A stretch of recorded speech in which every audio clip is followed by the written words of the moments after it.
A little under 2 years ago, I had made a 2-part miniseries entitled Doki Doki Fan Service Club. In the resurgence period of my channel, that was 2018, these videos served as a mini palate cleanser away from Super Smash Flash 2. I had done mini playthrough style reviews on 8 different mods of the pre-existing Doki Doki Literature Club. At the end, I mentioned that though the mods had varying qualities and were all different overall, I would still play them all again rather than play Weathered. They say your past can come back to haunt you, and I never took that warning seriously. Yet, here I am. I'm SomeDudeNamedAyat, and this is Doki Doki Weathered World.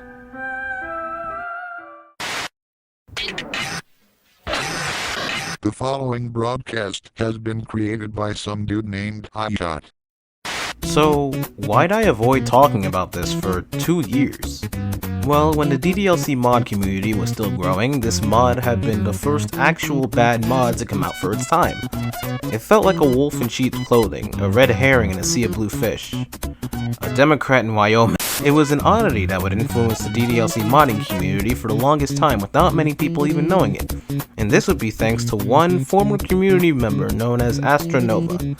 He had posted a brutally honest opinion about the mod in the comments of the first mod release, and this led to the mod devs firing back aggressively. Nova fired back aggressively, and basically this led to a discussion in the DDLC mod community about how to take and give criticism. I will post all the necessary links here in the description for your reading pleasure, because the drama of all this could just be another video in itself, and I'm not trying to do that right now. Right now, I'm just playing a game. There are 2 different versions the developers created, the original and a director's cut that improves upon said original. With that being said, the gameplay I will show will be from both versions to show the improvements and outright changes directly.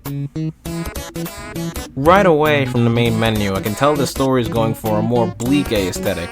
The main menu and some other pictures in this game on both the original and director's cut have more saturation in red and black than my thumbnails. It just feels borderline edgy to me, to be honest. I don't like it.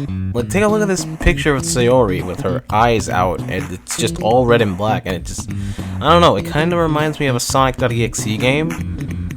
I mean, I can see what it's going for, they're just trying to re-emulate the horror elements of DDLC, but the beauty of how DDLC did horror did not come from going into Photoshop and taking a picture and making it red. The core gameplay is the same usual DDLC style, that being the fact that there's barely any gameplay because it's a visual novel. In fact, I can say there's even less gameplay here than in the original DDLC because there's no poem system. The choices still remain though. Dialogue is standard, yet I keep running into quite a few cliches and spelling errors on both versions of the mod. This isn't what took me out of the experience, however. That would be the story. The story is simple on paper. Monika is in Act 3 mode, but she decides she wants to reset the world again and have the player fix everything with her. Monika has this keyword thingy you gotta remember, tell her that something about being warm, etc, etc, etc. So we're back in the game. Something that I'll note right off the bat is that the mod is intended to be a Monika root mod, and for that purpose it does its job decently, but it could be better. Why do I say this? Well, for 2 different reasons. Number 1! You can't be too nice to Sayori. Essentially, Sayori is boiled down to nothing but an "are you being loyal to Monika" checkpoint. Trying to change paths and make Sayori happy immediately puts you on track for the bad ending. Alternatively, paying too much attention to Monika and ignoring Sayori the entire time also puts you on track for the bad ending.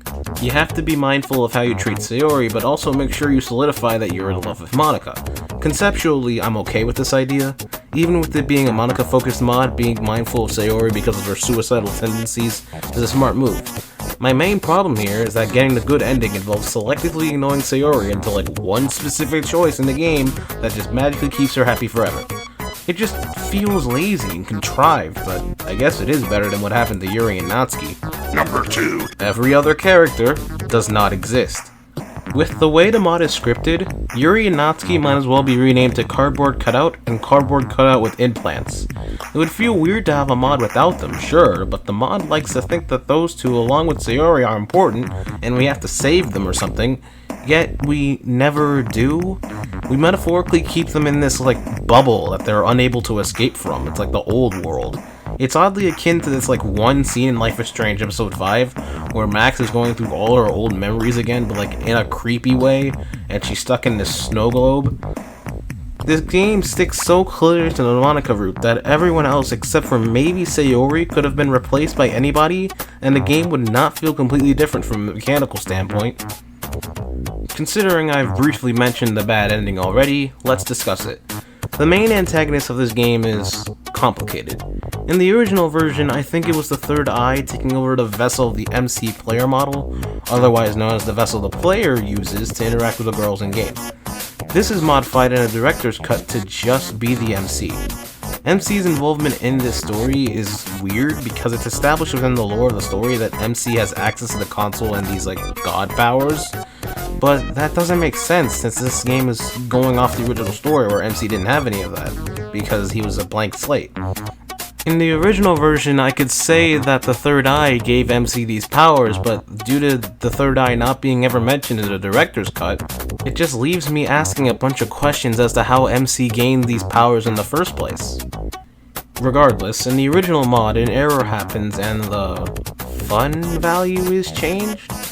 I had to look this up, and apparently the fun value is a number within the files of a game which can trigger certain events to happen. If we were to take it literally, I find there to be zero fun or value in playing this mod. Roasted. Then, the whole game decides to break. Visual glitches everywhere which are apparently intentional. Everyone dies, the player has a stroke, Yuri becomes one with the third eye, etc, etc. Shit honestly goes wild. Makes me wonder how the director's cut handles their bad ending. It's just Monika scolding you. I guess that's more straightforward and to the point, but it's also very boring. I want to talk about the good ending now. I'm tired of this. The good ending in both versions of the mod is long, full of false promises, and meaningless. Monika basically sends you back in time so you can go to her house and say the keyword there rather than at school. Then, the two of you kiss and say you'll meet up later. MC makes you collapse, but Deus Ex Monika gets rid of him for now. They mention the name of the mod because why wouldn't they? We say goodbye to the others, and we're off with Monika in our world for the rest of 5 minutes. Some of the more important differences happen in the good ending. In the original mod, the ending is way longer with more padded out dialogue that includes a segment where we defend Monika killing her friend using games like Call of Duty, and then we get to have sex with her. I'm not kidding, that's just point A, point B. That's just where it goes. In the director's cut, the good ending is less padded out, and sub-segments, like the ones I just mentioned, are removed.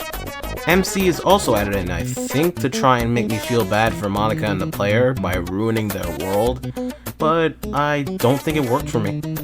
Oh, and did I forget to mention that the game devs put themselves in their own mod? In both versions? Granted, the real-life face of one of them is removed in the director's cut, but they still self-inserted themselves into this otherwise serious mod? At least, I think it's serious? Hell if I know, it's over now. Despite all the negativity I unleashed on it myself, I felt that this story had hidden potential.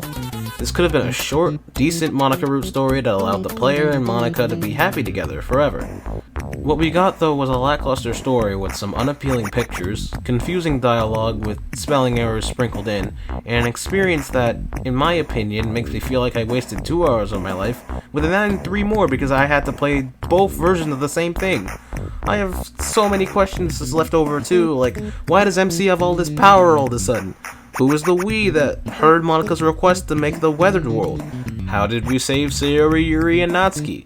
Where's the third eye in the director's cut? What the fuck is a Sonic? At the same time though, there are quite a few other mods that I've seen that are worse than this one for many different reasons, which is why I wouldn't completely regret going back to Weathered World should I ever be forced to ever again. I believe the developers are capable of something decent, or even amazing should they put their brain power to it, but I'm really 2 years late into the discussion, so they might not even listen to me. Let me know if you guys want me to go down the rabbit hole again so I can explore the bottom of the barrel DDLC mods. Maybe that series of videos could be called, like, I don't know, Doki Doki Rubbish Club, whatever. Can't wait to do that in about, like, 2 more years. Oh, shit, right, I need to give this a score. 4 out of 10 for both, take it or leave it. If you want to waste your time as well, the mod links are in the description, but be sure to have played the original game first. With that, I'm done. Monika, I believe you owe me some information now.